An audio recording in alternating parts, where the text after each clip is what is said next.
All right, it is a big day for Apple as they unveil a new iPhone, iPad, streaming, and a whole lot more. Plus, the company releasing an important security update for your current devices. Joining us with details, tech consultant and host of TechStream podcast, Shelly Palmer. Shelly, good morning. So two real big stories this morning. First of all, these new products, but let's first talk about this new security patch. What do we need to know, and what should people do right now? It's a little unusual to have a 0.8 update for Apple. They usually don't get that far. 14.8 will show up on your phone today. Do yourself a favor, download it, and do everything they ask you to do. This is an update you want to do. They found what's known as a 0-day, zero-click security flaw. Very unusual. This means you don't have to click anything for the malware to infect your phone and cause all kinds of grief and damage. It's generally through iMessage, the way that the documentation says this particular malware works, but you don't need to use iMessage. In fact, you don't need to do anything to get this virus on your phone. So when you see the security update, the software update 14.8 show up today or tomorrow, or if it's already shown up and you have ignored it, do not ignore it. Even if you plan to get a new iPhone, just do the update to the software, and end of story. It's a pretty nasty virus by Apple standards, and they would not have put this out if they didn't think it was important. So you should think it's important too. All right, now let's talk about the sexy part.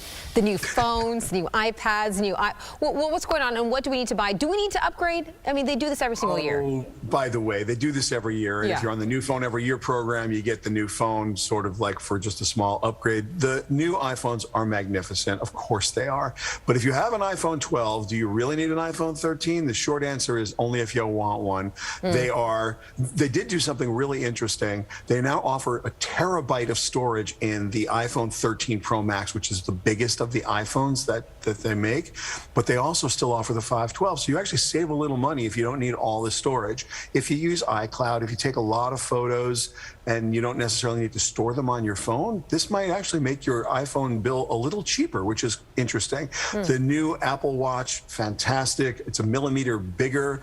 It is the #1 selling smartwatch in the world, and they've made it significantly better, faster, and a little bit bigger. They squared it off. It's now going to look a little bit more like the iPhone than the Apple Watch used to look. For new features in the iPhone, oh my goodness, they're all incremental. Better screen, better battery life, better camera, better lenses. Just a little bit of everything's a little bit better. Is it so much better that you have to have a new one?